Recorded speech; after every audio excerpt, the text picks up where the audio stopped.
A partir de estos momentos, nos enlazamos con las regiones del país a través de Conexión Perú. Te informamos y te acercamos al Perú. Vamos a tomar contacto de inmediato con el profesor Elio Caña, él es el decano del Colegio de Profesores del Perú. A propósito, el Colegio de Profesores ha emitido un pronunciamiento ante la actual crisis política. Saludamos al profesor Elio Caña, el decano del Colegio de Profesores del Perú. Qué gusto saludarlo, profesor Caña, muy amable. Muy amable, muchas gracias por la entrevista. Un gusto saludar a toda su audiencia. Sí, leímos el pronunciamiento que han dado a conocer ustedes y entre las exigencias plantean el adelanto de elecciones con la renuncia de la Presidenta de la República y la Mesa Directiva del Congreso y un referéndum para consultar una nueva constitución elaborada con un Congreso Constituyente democrático, ¿no? Para usted, ¿allí está el problema, el kit del tema? Sí, para nosotros realmente luego del golpe fallido de Pedro Castillo, los problemas se han agudizado para el país. Hay una convulsión social a lo largo y ancho de nuestra patria y necesitamos esta etapa debe ser tratada con responsabilidad y dar la vuelta a la página con un llamado a la responsabilidad política del Poder Ejecutivo y del Congreso de la República, y por ello, siendo una exigencia casi mayoritaria en diferentes partes del país, y a fin de evitar el derramamiento de sangre y casi más de 48 asesinatos o masacres producto de estas movilizaciones, nosotros invocamos a la paz social, pero llamando a la Presidenta de la República que renuncie al cargo, también haga lo mismo la mesa directiva del Congreso y conformando una nueva mesa directiva para que un plazo de un promedio de 8 o 10 meses en el calendario anual 2023 se ejecute este proceso electoral a fin de que recuperemos la paz y la tranquilidad del país. Lo contrario, ¿y quiénes deberían conformar? ¿Y quiénes, desde su punto de vista de los congresistas, nos pueden garantizar la paz y la tranquilidad? ¿Quiénes son los pacíficos en el Congreso? Bueno, en primer lugar, es evidente que todas las movilizaciones, la protesta social que se viene dando en diferentes lugares, busca en realidad dar la vuelta a esta situación grave generado en nuestro país a partir del mes de diciembre. Sin embargo, no será lograda en la medida de que hay una responsabilidad política del Congreso de la República y luego también de la Presidenta Dina Boluarte, en la medida que las Fuerzas Armadas, la Policía Nacional en particular, han, en su afán de retener las movilizaciones y en defensa de la propiedad pública o privada, como bien se expresa, han cometido excesos, donde además tampoco se descarte que haya infiltración de sectores violentistas que provocan esto, pero a fin de superar esta situación grave, lo que necesitamos es justamente que la Presidenta Dina Boluarte, quien constitucionalmente sí sucedió correctamente a Pedro Castillo, pero que en su haber, en este periodo breve, lamentablemente tiene ya manchado el gobierno con la cantidad de muertos generados por el descontrol y un inadecuado tratamiento de lo que son las movilizaciones, el movimiento social que se ha generado en el interín de esta crisis política del país. Entiendo por su línea de análisis, profesor Ocaña, que usted no le da un voto de confianza al Parlamento en su conjunto. Por eso mi pregunta era muy precisa. ¿Quién, desde su punto de vista, debe conformar la próxima mesa directiva en el Congreso? ¿Quién tiene las credenciales como para poder brindarnos la tranquilidad, la paz en los próximos meses? ¿El señor Guido Bellido? ¿El señor Guillermo Bermejo? ¿Quién tiene esas credenciales? Sí, en realidad las personas que usted ha indicado son parte del problema. Por eso le digo, ¿quién tiene las credenciales? Y en buena cuenta, el Congreso de la República tendría que deliberar entre sus representantes y buscar a la persona mucho más idónea. Desde aquí, en el momento, no podría decir quién podría ser el que pueda asumir, porque eso significaría también generar algunas dificultades mayores.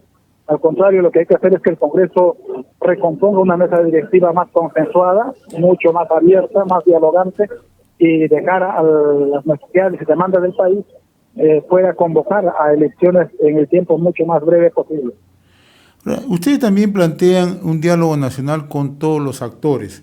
En la mañana hemos conversado nosotros en exclusiva acá en RCR con el consejero presidencial, con el arquitecto Raúl Molina, es la persona que encabeza el gabinete de asesores de la Presidencia de la República.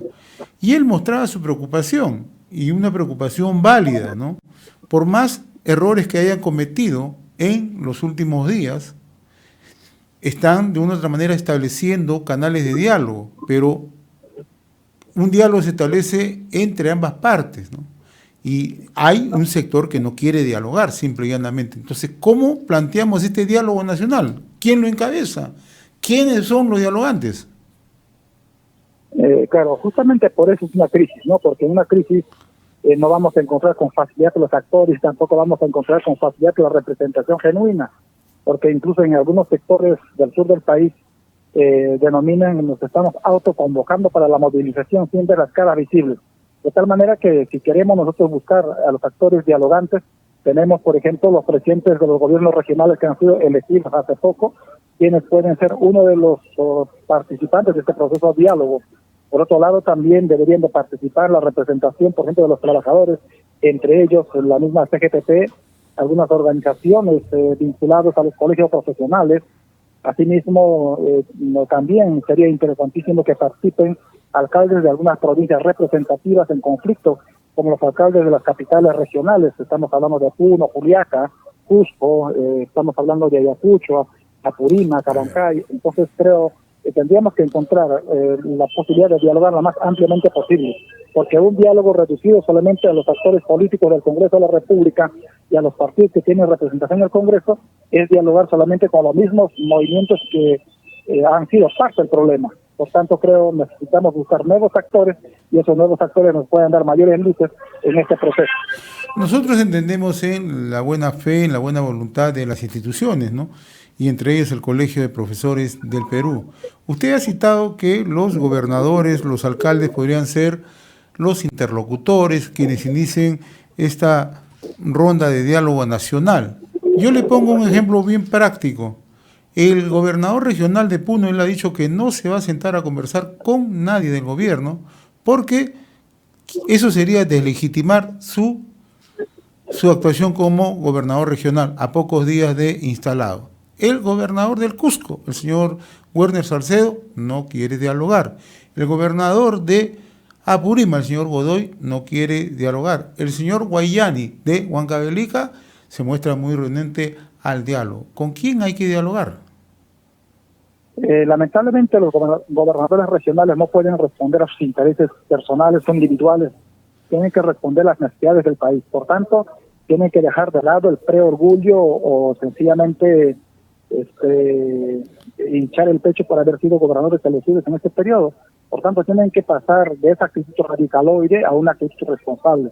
De tal manera que si eso es así, hacemos llamado a todos esos sectores democráticos, a todos esos gobernadores que tienen la capacidad de responder y asumir su responsabilidad para dar una salida a esta crisis. Porque las posiciones de no diálogo, como usted ha expresado, efectivamente van a ahondar la crisis y así no saldremos del encantamiento en el cual estamos. Sabemos que en medio de una crisis podemos dar salidas, podemos dar luces, y creo que eso es lo que esperamos todos nosotros, y como colegio de profesores, nosotros consideramos que habiendo voluntad y habiendo desprendimiento, todo será posible. De lo contrario, los problemas seguirán agudizándose y creo que no estamos para eso. Los medios de comunicación también deberían de contribuir a ese llamado, a esa necesidad de pensarnos y conformar esta mesa amplia de diálogo y de entendimiento, y creo que entre esta y la otra semana podríamos estar encontrando luces. Sé que los gobernadores regionales pueden torcer su decisión a favor de la paz social, la tranquilidad y el desarrollo nacional, algo que todos nosotros esperamos que sea posible en breve plazo. Ojalá que los buenos deseos, señor Ilio Ocaña, que compartimos, en realidad comparto esos mismos deseos, que el país ingrese por la senda de la paz, de la tranquilidad, ¿no? Porque somos un país fracturado, hay que reconocerlo. Ya al nivel de polarización, lo que hemos pasado es a un nivel de fractura. Y esto sí ya genera en realidad mucho temor, ¿no? Porque hay sectores interesados, no todos, que intentan, a como dé lugar, generar mayor desestabilización en el Perú, y es lo que no se busca. Yo le agradezco, profesor Elío Ocaña. Sé que van a participar en una movilización esta tarde, ¿no? Sí, muchas gracias. Lo que nosotros sí también enfatizamos es que identifiquemos bien a los sectores violentistas que también son los interesados de promover mayor caos. Y creo que eso tiene que ver con infiltrados y con sectores radicaloides que aparecen y aprovechan de la indignación popular. Muchas gracias por la entrevista. Gracias. Conversamos con el profesor Elío Ocaña, el decano del Colegio de Profesores del Perú. Hemos presentado Conexión Perú. Mañana retornamos para seguir informando y acercándote al Perú a través de Conexión Perú.